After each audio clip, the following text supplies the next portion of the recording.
And welcome to Aishwarya classes. अब हम पिछले क्लास से आगे का पढ़ने वाले हैं जहाँ पे हम पढ़ेंगे बेसिस के बारे में, राइट। तो बेसिकली बेसिस क्या होता है उसके बारे में हम डिस्कशन स्टार्ट करते हैं। ओके, तो हमारे पास होता है एक vector space over a field F, ठीक है। हमने लिया उसका एक सब स्पेस सपोज W, हमारे पास सब स्पेस है VF का, राइट। फिर हमने क्या काम करा, हमने एक सबसेट ले लिया, ठीक है, ऑफ W एंड V, ठीक है, such that this S generates W, ठीक है। ये आपको समझ में आ रहा होगा। तो यहाँ पे बेसिकली हमने जो ये सबसेट S लिया है वो जनरेट कर रहा है W को सच दैट कि S का कोई और सबसेट भी अगर हम लेंगे ना तो वो W को जनरेट नहीं कर पाएगा। ये मेन है, यानी कि no subset of S generates W, only S generates W, ठीक है। ये कंसेप्ट आपको समझ में आया होगा। तो यहाँ पे हमारे पास अगर ये कंडीशन है और उसके साथ साथ हमारे पास ये कंडीशन है that S is linearly independent subset of W,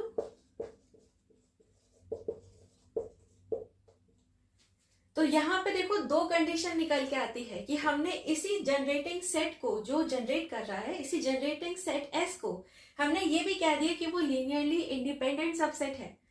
तो जब हमारे पास ऐसी कंडीशन आती है जहां पे जनरेटिंग सेट हो और वही आपके पास लीनियरली इंडिपेंडेंट आ जाए, यानी कि वो सबसे बड़ा लीनियरली इंडिपेंडेंट सबसेट है जो कि जनरेट कर पा रहा है W को, ठीक है। तो जब ऐसी कंडीशन आती है ना तो हम ये मानते हैं कि ये सबसे इंपॉर्टेंट सबसेट है W का, और वो जो सबसे इंपॉर्टेंट सबसेट होता है ना W का, यानी कि ये आपके पास जो S है अभी, उसको हम एक नाम देते हैं और वो नाम होता है बेसिस, ठीक है। तो यानी कि बेसिस आपके पास क्या हुआ, अगर हम W को हटा के VF का डायरेक्ट बेसिस मान ले तो जो S होगा, यानी कि हम यहाँ पे S मान लेते हैं, आप कोई बीटा मान लेते हैं, ठीक है। तो यानी कि S हमारे पास बेसिस हुआ जो कि जनरेट कर रहा है वेक्टर स्पेस को, अगर हम W हटा दे तो, ठीक है। तो S हमारे पास जनरेट कर रहा है वेक्टर स्पेस को विच इज लीनियरली इंडिपेंडेंट। तो यानी कि S is a linearly independent subset of V which generates V, that is basis. अब हम यहाँ पे थोड़े से एग्जाम्पल्स देख लेते हैं इसके, ठीक है। तो सबसे पहले देखो, आप लोगों के पास आता है PNF, ये आपको पता है एक वेक्टर स्पेस है। हमने यहाँ पे डिस्कस करा था कि इसका एक जनरेटिंग सेट होता है। अब देखो जो ये जनरेटिंग सेट है हमारे पास क्या होगा, 1x स्क्वायर टिल xn,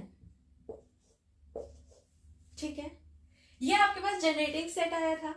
अब यहाँ पे यही आपके पास लीनियरली इंडिपेंडेंट भी आएगा, ठीक है। तो यानी कि जो जनरेट कर रहा है मोर ओवर लीनियरली इंडिपेंडेंट है, तो वो आपके पास क्या हो जाता है, बेसिस। तो यानी कि PNF का बेसिस आप लोगों के पास ये है, ठीक है।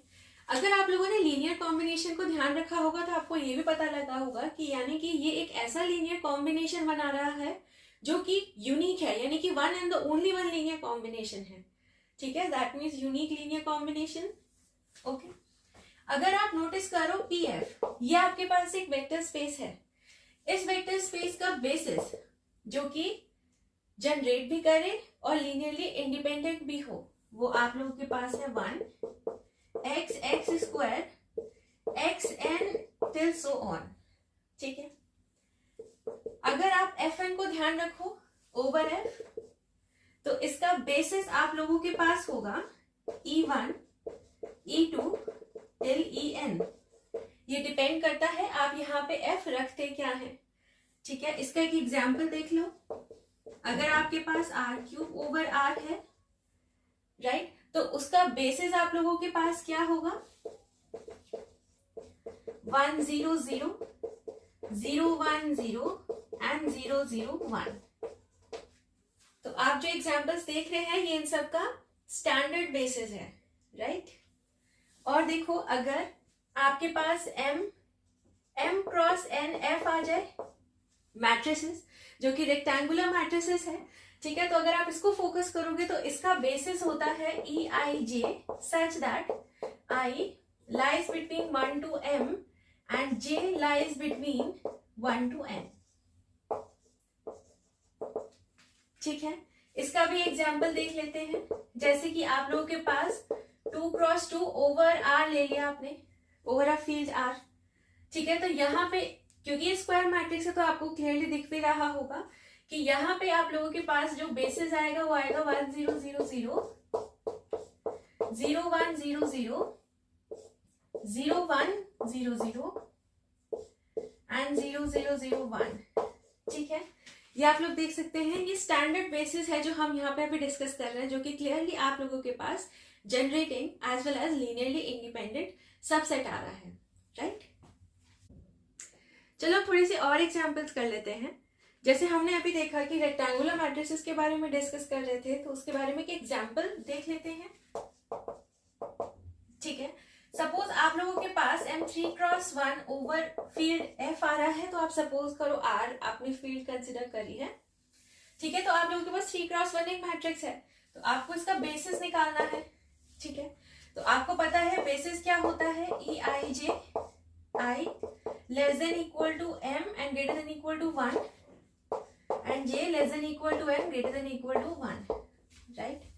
तो यहाँ पे आप लोगों के पास जो M है वो 3 है, यानी कि I 3 से 1 से 3 के बीच में रहेगा, और J आप लोगों के पास एग्जैक्टली 1 है।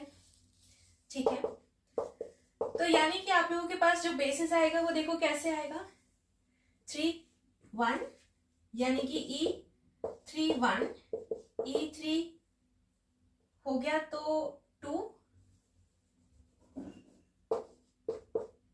ठीक है, E1 1। ठीक है, आप चाहो तो इसको दूसरी तरीके से लिख सकते हो, यानी कि E1 1 E2 1 E3 1, राइट। तो आप लोगों के पास क्या आ गया, यानी कि जो ये वाला पोर्शन होगा ना A1 1 वाला, वो आपके पास 1 होगा, बाकी सब 0 होंगे। ठीक है, ये आपको ये रिप्रेजेंट करता है। तो आपके पास आ जाएगा 1 0 0, राइट, 3x1। दूसरा आ जाएगा 0 1 0 एंड नेक्स्ट इज 0 0 1। ठीक है, तो ये आप लोगों के पास मैट्रिक्स आ गया रेक्टेंगुलर मैट्रिसेस का बेसिस। अब देखो नेक्स्ट आप लोगों के पास अगर C ओवर R आ जाए तो इसका बेसिस क्या होगा। देखो आप लोगों को पता है कि जो कॉम्प्लेक्स के अंदर एंट्रीज होती है वो इस फॉर्म में होती है, A plus iota B form में। ठीक है, वेयर द स्केलर्स यानी कि यहाँ पे A और B वो बिलोंग करेगा फील्ड को, जो कि यहाँ पे है रियल्स। ठीक है, तो यहाँ पे कितने रियल्स हैं, 2 रियल्स हैं। ठीक है, तो यानी कि इसका बेसिस आपके पास देखो लीनियर कॉम्बिनेशन कैसे फॉर्म हो रहा है, A times 1 plus B times iota. ठीक है, तो यानी कि यहाँ पे बेसिस आ गया आप लोगों के पास 1 एंड आयोटा, तो ये इसका बेसिस है। नेक्स्ट देखो C ओवर C। ठीक है, आप लोगों के पास वही A प्लस आयोटा B। ठीक है, लेकिन यहाँ पे A और B बिलोंग्स टू आप लोग कॉम्प्लेक्स लिखोगे। ठीक है, वो तो कॉम्प्लेक्स है लेकिन ये पूरा भी तो कॉम्प्लेक्स है, आप लोगों को समझ में आ रहा होगा। तो यानी कि यहाँ पे जो लीनियर कॉम्बिनेशन बनेगा वो देखो ऐसे बनेगा, A plus iota B times 1, that's it.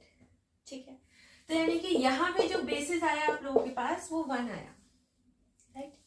Okay, अब जैसे आप एम्प्टी सेट के बारे में जानते हैं, ठीक है, और एक जीरो वेक्टर स्पेस के बारे में जानते हैं।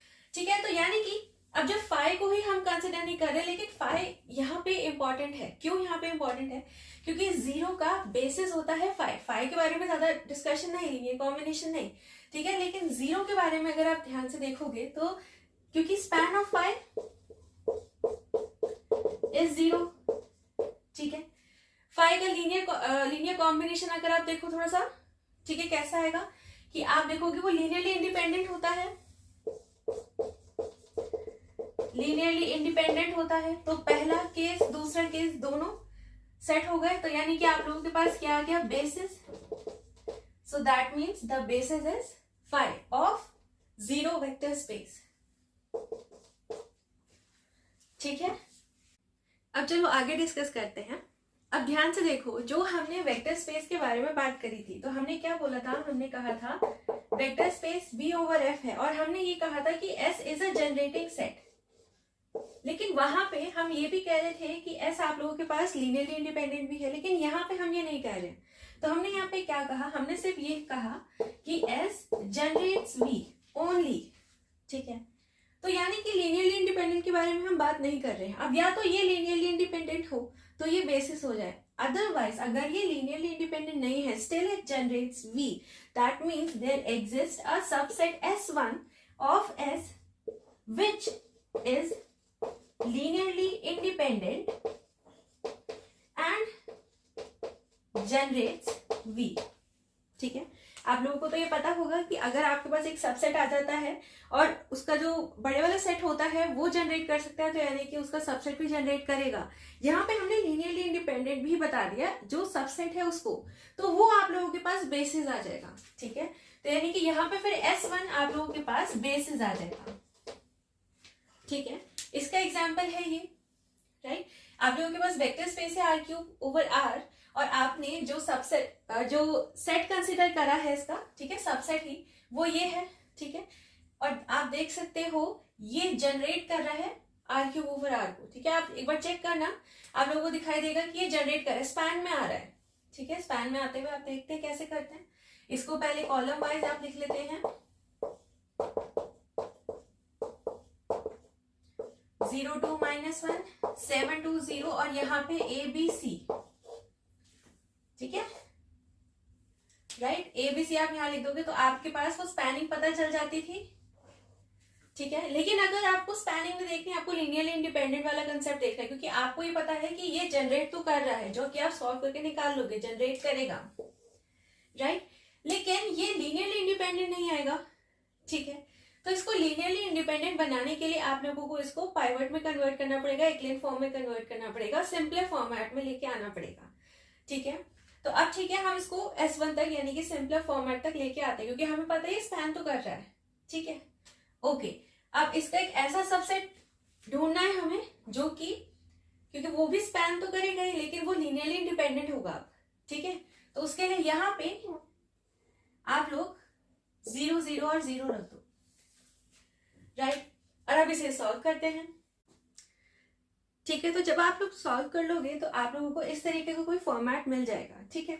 अब ध्यान से देखो, जो स्टैंडर्ड ऑर्डर्ड बेसिस था R³ ओवर R का, वो क्या होगा, 1 0 0 0 1 0 एंड 0 0 1, ठीक है।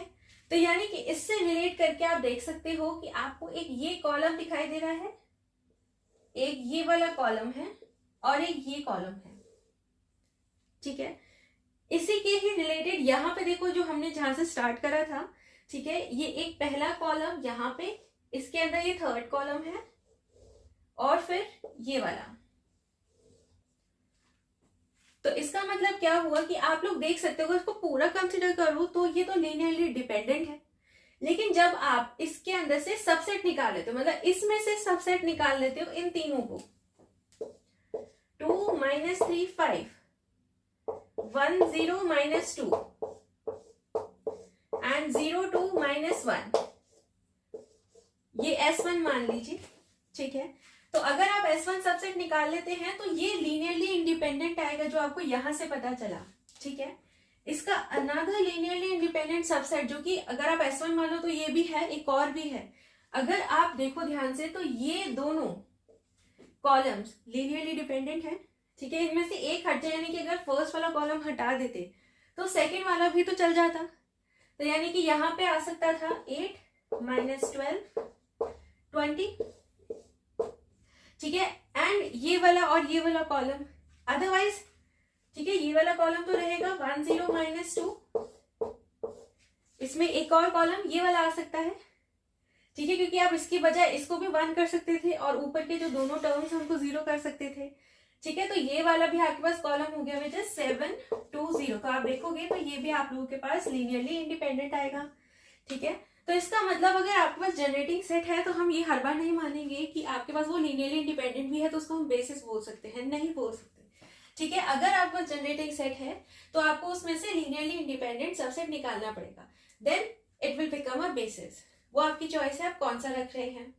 अब देखो ये भी बेसिस है, इसको भी हमने बेसिस माना है। अब इसके अंदर कितने एलिमेंट्स हैं? 3। इसमें कितने एलिमेंट्स हैं? 3। तो यानी कि एक बार अगर हम बेसिस निकाल लेते हैं ना, तो चाहे जितने भी बेसिस उसके अंदर बन रहे हो उनके नंबर ऑफ एलिमेंट्स सेम रहेंगे। यानी कि यहाँ पे बेसिस आप कोई भी लो, उनके नंबर ऑफ एलिमेंट्स यहाँ पे 3 हैं। ठीक है, चलो अब रिप्लेसमेंट थ्योरम के बारे में डिस्कस करते हैं। तो रिप्लेसमेंट थ्योरम हमें क्या बताती है कि हमारे पास एक vector space over a field होता है, ठीक है, और इसका एक सबसेट हमने कंसिडर करा विच इज जी। ठीक है, कि हमारे पास जी जनरेटिंग सेट है वी का, यानी कि it generates V, right, and the number of elements G contains is n, right? Next हमारे पास होता है एक और सबसेट V का, लेकिन ये ऐसा सबसेट है जो कि लीनियरली इंडिपेंडेंट है,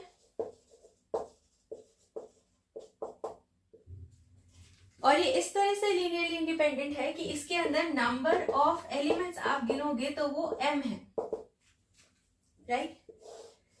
m और n में जो रिलेशन हम यहाँ पे देख सकते हैं वो होगा m less than equal to n always.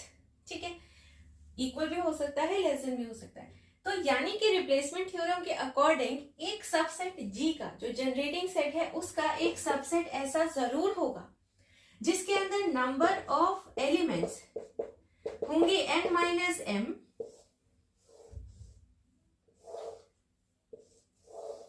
Such that H और L को जब आप यूनियन करोगे तो वो जनरेट करेगा V को।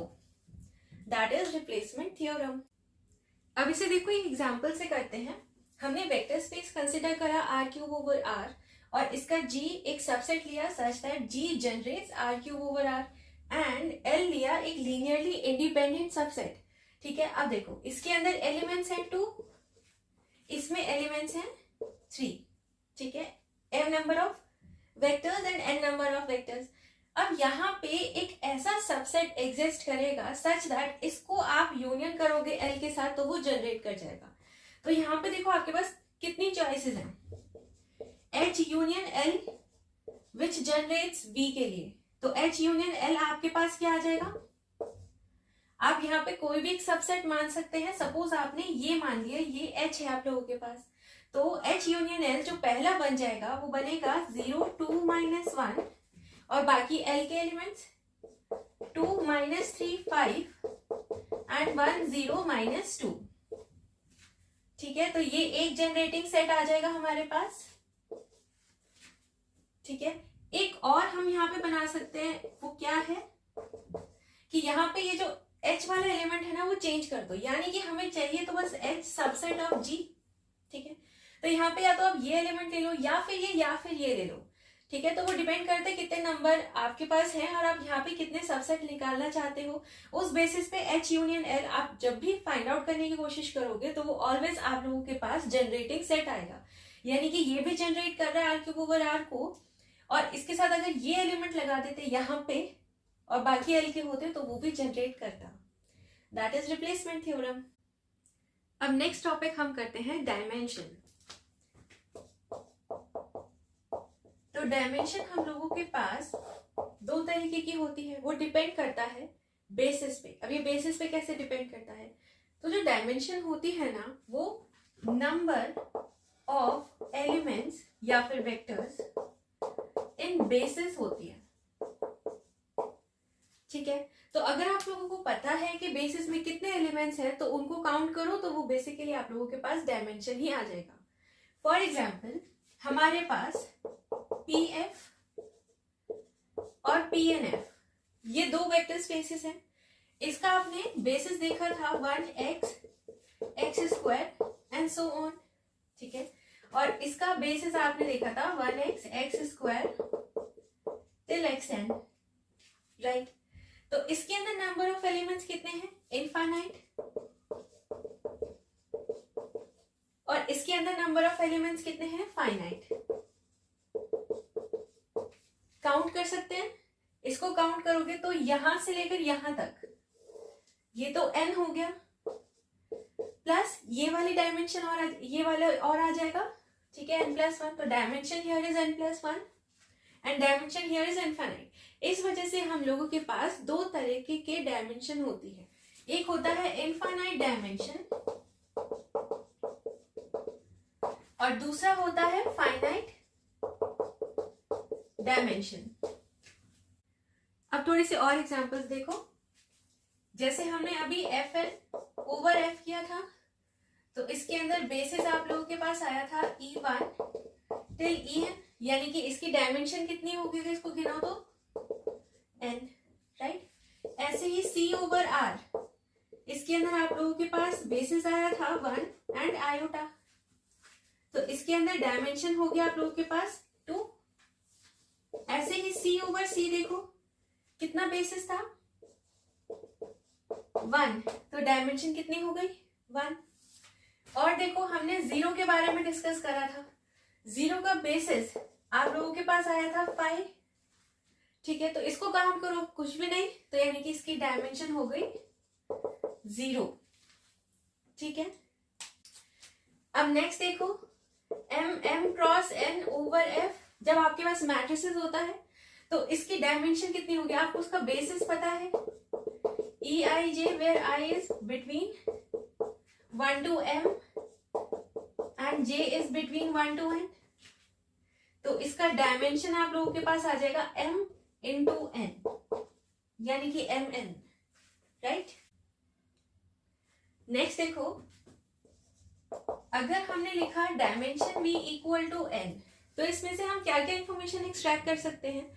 सबसे पहले देखो जनरेटिंग सेट के बारे में हम क्या बोल सकते हैं, यानी कि इसका अगर जनरेटिंग सेट हमारे पास आ गया g, ठीक है, तो जो जनरेटिंग सेट है उसके अंदर नंबर ऑफ एलिमेंट्स कितने हो सकते हैं, क्योंकि डायमेंशन n है, ठीक है, तो अगर n हो गया तो बहुत बढ़िया, क्यों, क्योंकि अगर इसका नंबर ऑफ एलिमेंट्स n हो गया तो वो बेसिस ही हो जाएगा, राइट। लेकिन अगर सपोज n नहीं हुआ तो वो क्या हो सकता है, दो चॉइसेस हो सकती हैं, या तो लेस देन n होगा या फिर ग्रेटर देन n होगा। अब हमें हमेशा ये याद रखना है कि जनरेटिंग सेट के अंदर डायमेंशन अगर n है तो वो उससे नीचे कभी नहीं आएगा। जनरेटिंग सेट में या तो नंबर ऑफ एलिमेंट्स जितने n है उतने ही रहेंगे या फिर उससे ज्यादा होंगे, लेकिन डायमेंशन n से कभी भी कम नहीं होगा, क्योंकि अदरवाइज वो जनरेटिंग सेट नहीं होता, ठीक है। तो यानी कि जनरेटिंग सेट डायमेंशन से बड़ा हो सकता है लेकिन उससे कभी छोटा नहीं हो सकता, अदरवाइज वो स्पैन ही नहीं करेगा। अब नेक्स्ट आप लोगों के लिए आता है लीनियरली इंडिपेंडेंट।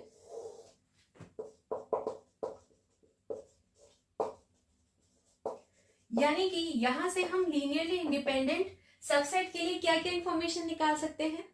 तो देखो डायमेंशन n है, तो यानी कि अगर हमारे पास सपोज L है एक सबसेट V का और वो लीनियरली इंडिपेंडेंट है, तो हम ये मान के चलते हैं कि या तो n डायमेंशन हो जाएगी उसकी भी, इसका मतलब वो बेसिस हो जाएगा। अगर n नहीं हुआ तो दो चॉइसेस, या तो लेस देन या फिर ग्रेटर देन n, ठीक है। तो यानी कि हमें यहाँ पे ये फोकस करना है कि अगर हमारे पास कोई भी लीनियरली इंडिपेंडेंट सबसेट आ जाता है या लीनियरली इंडिपेंडेंट सेट होता है तो हमें देखना होता है कि डायमेंशन तक हो पहले, अगर डायमेंशन तक नहीं है तो वो उसके नीचे नीचे रह सकती है, अदरवाइज जैसे ही वो डायमेंशन को क्रॉस कर जाएगी, यानी कि यहाँ पे लीनियरली इंडिपेंडेंट का कोई भी हमने अभी एक सबसेट लिया, वो लीनियरली इंडिपेंडेंट लिया और उसकी डायमेंशन हमने n+1 बोल दी, तो वही वो लीनियरली इंडिपेंडेंट ना होके लीनियरली डिपेंडेंट हो जाएगा, ठीक है। इसका एग्जाम्पल देखो, जैसे कि आप लोगों के पास r³ ओवर r है, हमें पता है 1 0 0 0 0 1, अगर हमने यही दो लिए, ठीक है, तो ये हमारे पास लीनियरली इंडिपेंडेंट है, यानी कि ये डायमेंशन से कम आ रहा है, तो यानी कि लीनियरली इंडिपेंडेंट है, ये वाला केस नहीं होगा, ये वाला होगा, ठीक है। और अगर वो इसकी इक्वल है तो वो बेसिस ही है, यानी कि 1 0 0 0 0 1 0 1 0। यहाँ पे एक और बात देखो, अगर हमने इसका नेक्स्ट ले लिया, मतलब इसके अंदर एक और वेक्टर ऐड कर दिया सच दैट वो डायमेंशन से ऊपर हो गया, तो वहीं पे ही वो आप लोगों के पास लीनियरली डिपेंडेंट हो जाएगा, क्योंकि आर क्यूब ओवर आर का ये स्टैंडर्ड ऑर्डर्ड बेसिस है। ठीक है, आई होप आप लोगों को समझ में आ रहा होगा। अब ये भी देखो, ये एग्जाम्पल आप लोगों के पास क्या बता रहा है कि आप अगर जनरेटिंग सेट निकालोगे तो आपको ये देखना है कि या तो वो डायमेंशन के इक्वल तो वो बेसिस ही हो जाएगा, अदरवाइज वो डायमेंशन के ग्रेटर देन होना चाहिए। यहाँ पे देखो इसके डायमेंशन कितनी है, 3 है ना। तो जब डायमेंशन v इज 3 तो इसका मतलब क्या हुआ कि ये जो जनरेटिंग सेट होना चाहिए ना वो उससे नीचे नहीं आना चाहिए। तो जैसे ये 3 के नीचे आया तो आप इसको चेक करना, हमने पहले सॉल्व कर रखा है क्लासेस में, कि यानी कि ये आप लोग देखोगे स्पैन नहीं करेगा, तो यानी कि ये जनरेट नहीं कर सकता। ओके, अब नेक्स्ट हम डायमेंशन ऑफ सबस्पेसेस करते हैं। जैसे हमने अभी जितने भी वेक्टर स्पेसेस हम कवर कर सकते थे उनको देखा हमने, उनकी डायमेंशन देखी, इनफाइनाइट एंड फाइनाइट। यहाँ पे हम उनके सब स्पेसेस की डायमेंशन देखेंगे। ठीक है, तो अब देखो यहाँ पे हमारे पास वेक्टर स्पेस है, ठीक है, और ये हमने WF सब स्पेस माना ऑफ V, राइट। ये मान के चलना है हमें कि ये और ये दोनों हमारे पास फाइनाइट डायमेंशन के हैं, तो दिस इज फाइनाइट, ठीक है, this has finite dimension and here also it has finite dimension. तो इसका मतलब दोनों के डायमेंशन में देखो क्या फर्क आएगा कि अगर हम dimension of W over F देखेंगे तो इसकी डायमेंशन या तो डायमेंशन ऑफ VF के छोटी होगी या फिर उसी के ही इक्वल होगी। ठीक है, अगर ऐसा आता है that dimension of V equal to dimension of W और दोनों ही फाइनाइट डायमेंशन के हैं, तो इसका मतलब ये मान लेना कि V इक्वल टू W है। ठीक है, तो चलो इसके थोड़े से एग्जाम्पल्स कर लेते हैं। ओके, तो देखो ये एग्जाम्पल, हमारे पास F5 ओवर F ए वेक्टर स्पेस है और हमने उसका एक सब स्पेस लिया। आप चेक करना ये सब स्पेस की सारी प्रॉपर्टीज सेटिस्फाई कर रहा है। ठीक है, हमें ये चेक करना है कि इस सब स्पेस की डायमेंशन क्या है। वेक्टर स्पेस की डायमेंशन तो we know that it is 5, लेकिन सब स्पेस की डायमेंशन क्या है अब हमें वो निकालनी है।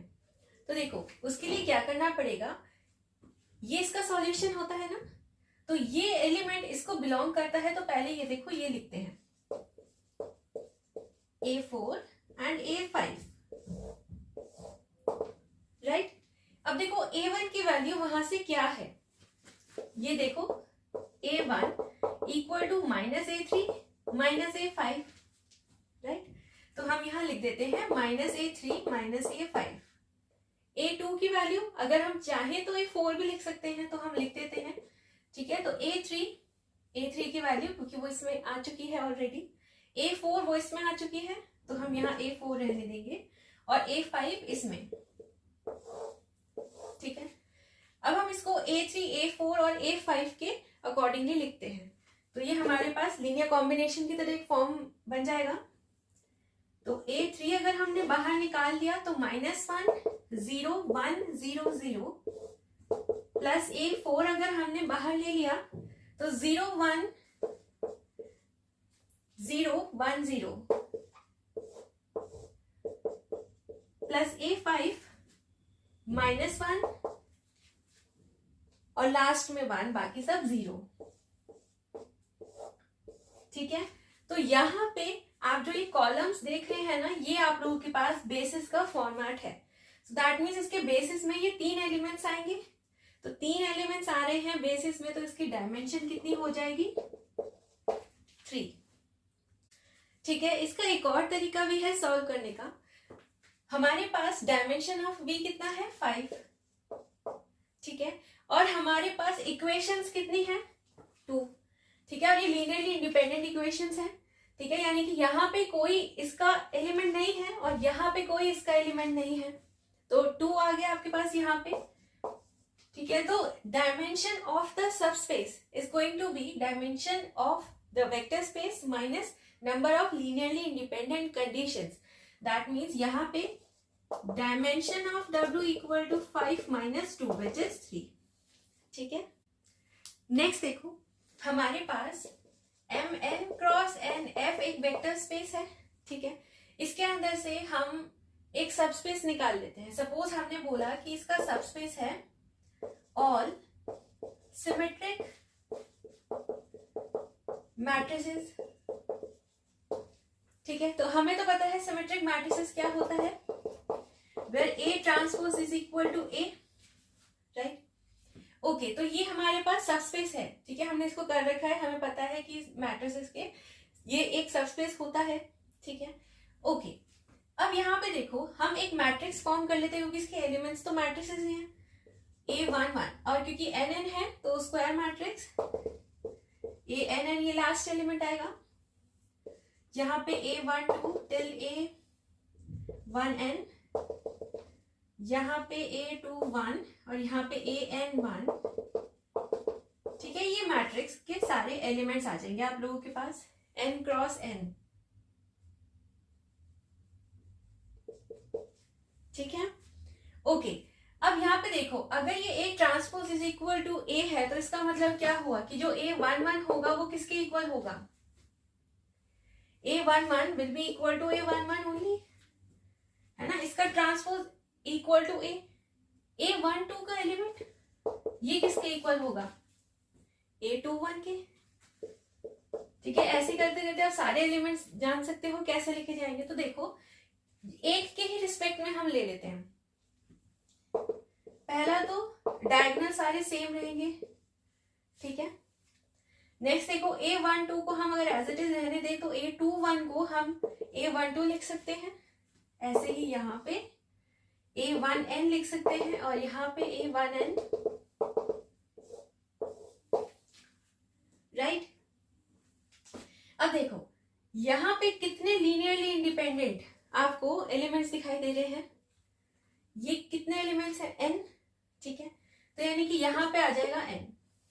ठीक है, इसके नेक्स्ट में देखो ये सारे एलिमेंट्स आप लोगों के पास कैसे होंगे, A12, A22, A23 and so on, और A2n तक रहेगा। ये एलिमेंट रिपीटेड है ना, ये यहाँ पे ऑलरेडी काउंट हो चुका है। तो इसका मतलब यहाँ पे ये बचे हुए एलिमेंट्स कितने हुए, n-1। ऐसे ही यहाँ पे n-2 हो जाएंगे, सो ऑन करते करते यहाँ पे सिर्फ ये जो लास्ट रो होगी ना उसमें सिर्फ एक ही एलिमेंट बचेगा। दैट मीन्स यहाँ तक आते रहते हम 1 पे पहुंच जाएंगे।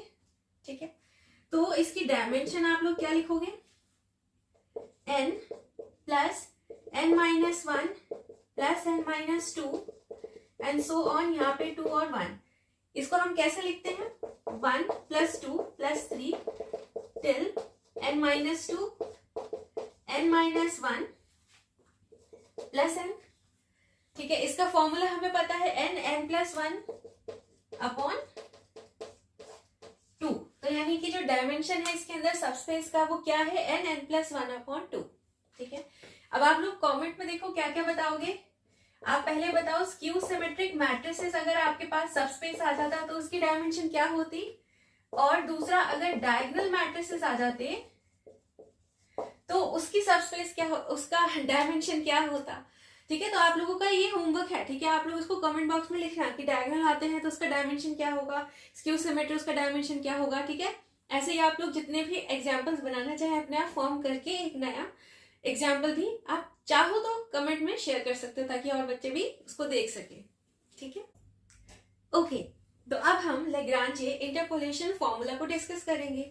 उसका बेसिकली यूज क्या है, यहाँ पे हम उसको लीनियर अलजेब्रा में क्यों पढ़ रहे हैं तो वो आपको भी थोड़ी देर में पता चलेगा। ठीक है, अब देखो हमारे पास ये 3 पॉइंट्स हैं, हमें यहाँ पे एक ऐसी इक्वेशन निकालनी है सच दैट वो इन तीनों पॉइंट्स को कवर करे। यानी कि अगर आप उन तीनों पॉइंट्स को डालो तो आपको पता चले कि वो तीनों इक्वेशन को सेटिस्फाई कर रही है।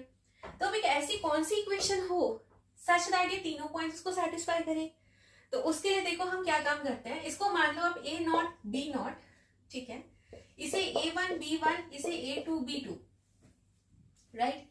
यहाँ पे सबसे पहले B0 रखेंगे, ठीक है। और यहाँ पे x minus A1, x minus A2 upon A0 minus A1 and A0 minus A2, ठीक है, प्लस B1 के साथ x minus A0, x minus A2 upon A1 minus A0 and A1 minus A2, ठीक है।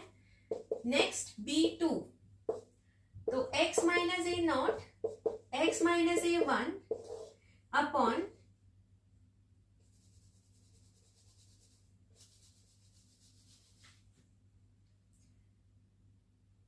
A2 minus A0, A2 minus A1, right.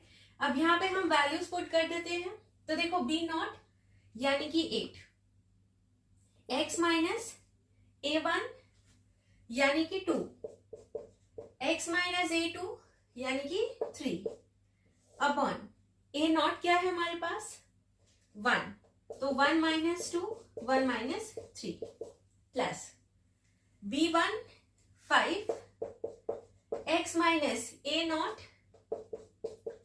x minus A2, A1 यानी कि 2 minus 1, 2 minus 3, ठीक है। उसके बाद B2 विच इज माइनस 4,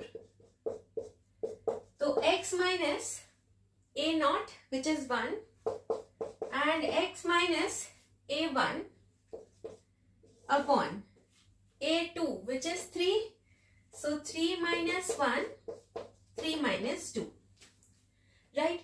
तो अब देखो यहां से आपको एक इक्वेशन मिलेगी जब आप इसको सॉल्व करोगे, ठीक है। तो जब आप इसको सॉल्व करोगे तो आपके पास ये वाली इक्वेशन मिलेगी, ठीक है। अब ध्यान से देखो कि यहाँ पे हमने एक ऐसी इक्वेशन निकाल ली सच दैट इन तीनों पॉइंट्स को आप अगर डालोगे तो वो सेटिस्फाई करेंगे।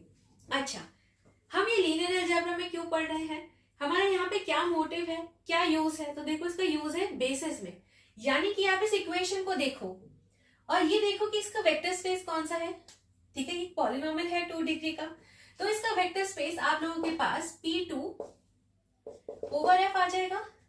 तो यानी कि आपके पास ये एक वेक्टर है इनसाइड P2F, तो यानी कि -3x² प्लस 6x प्लस 5 आप लोगों के पास एक वेक्टर है इसमें, ठीक है। अब यहाँ पे इसका बेसिस क्या होगा, तो इसका बेसिस होगी 3 function F0, F1 and F2। अब हम ये 3 फंक्शंस कहां से लेके आए, यानी कि इसका बेसिस हम कहां से लेके आए, तो देखो हमें स्टैंडर्ड ऑर्डर बेसिस तो पता है P एंड F का क्या होता है 1x x² टिल xn।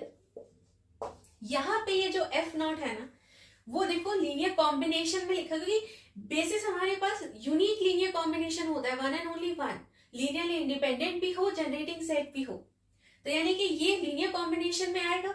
तो इसका जो लीनियर कॉम्बिनेशन होगा ना वो ये रिप्रेजेंट करता है, ये पूरी की पूरी जो लाइन आप देख रहे हो एक्सप्रेशन की वो, ठीक है, जिसमें हमारे पास ये आ जाएगा A0, ठीक है, ये इनसे अलग है, ठीक है।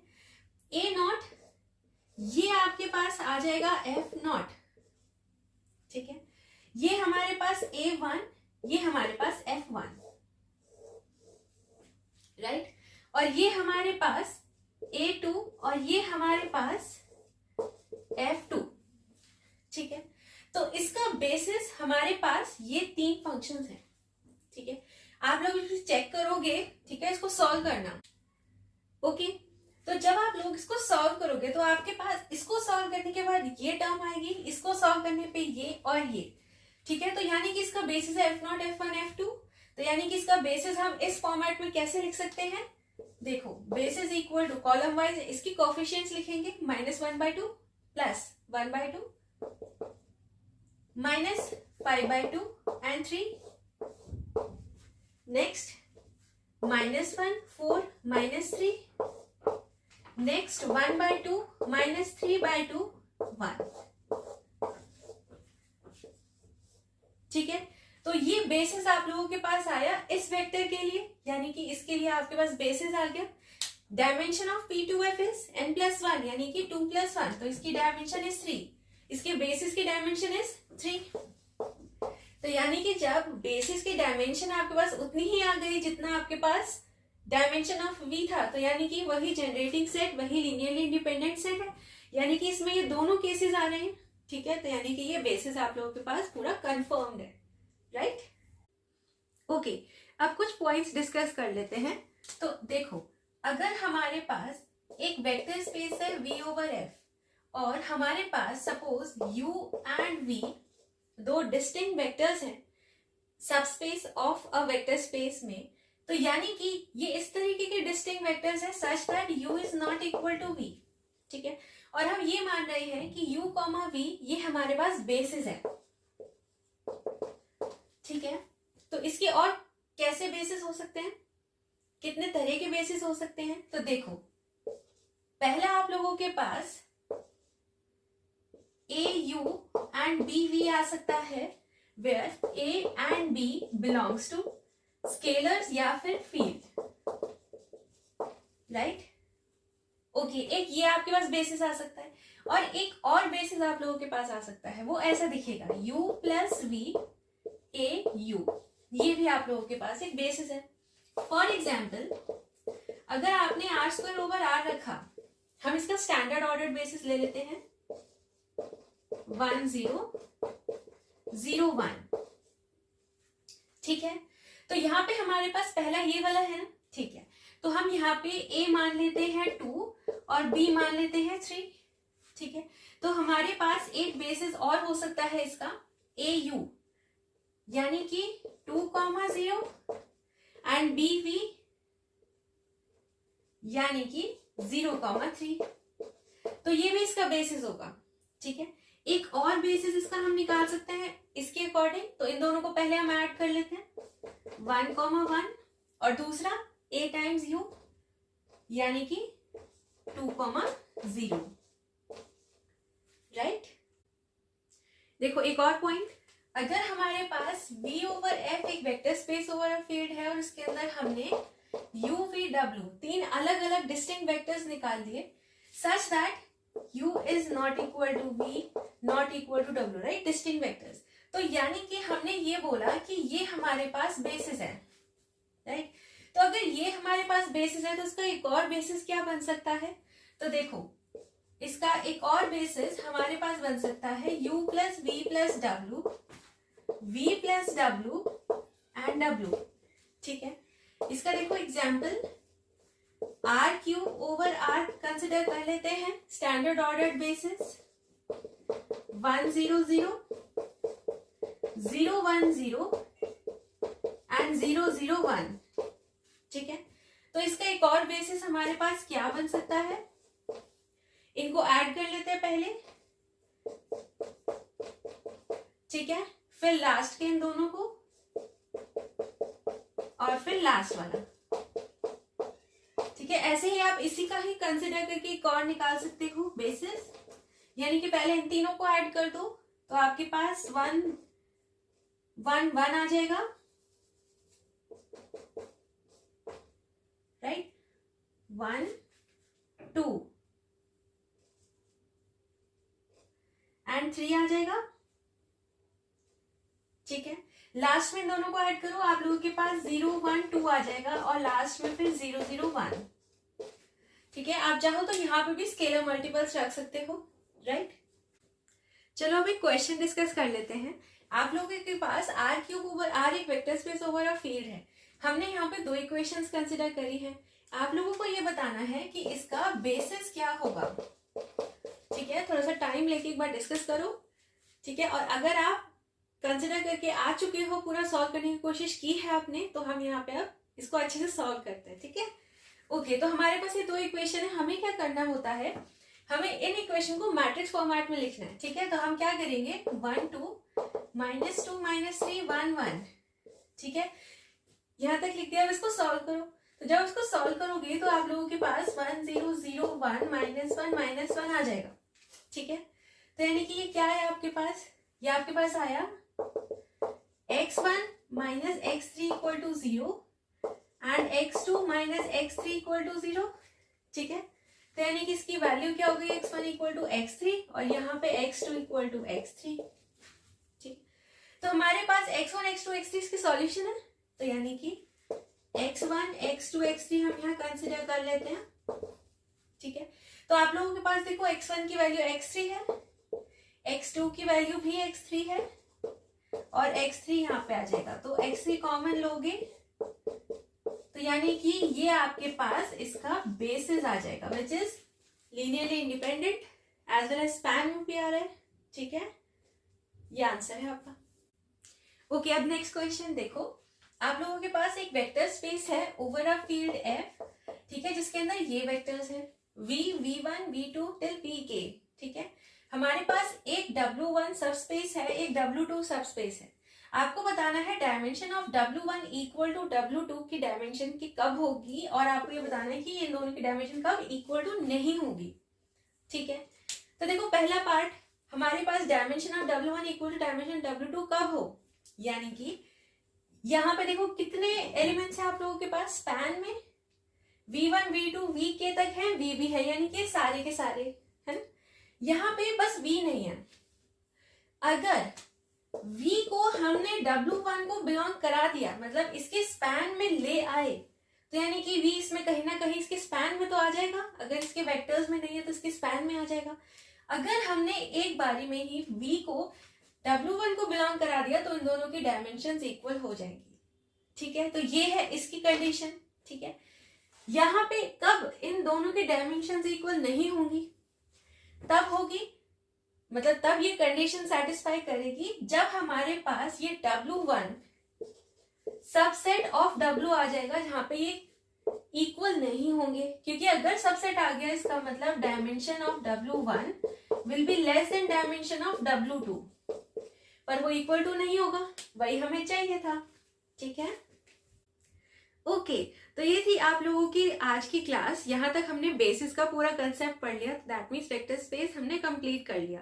आगे के वीडियोस देखने के लिए आप लोगों को लाइक, सब्सक्राइब, शेयर करना पड़ेगा ताकि आप लोग देख सको और भी ज्यादा contents related to linear algebra. हम बहुत जल्द differential equation and modern algebra भी स्टार्ट करने वाले हैं, तो आप लोग बने रहिएगा जरूर, और जो भी डाउट आता है कमेंट बॉक्स में जरूर लिखना।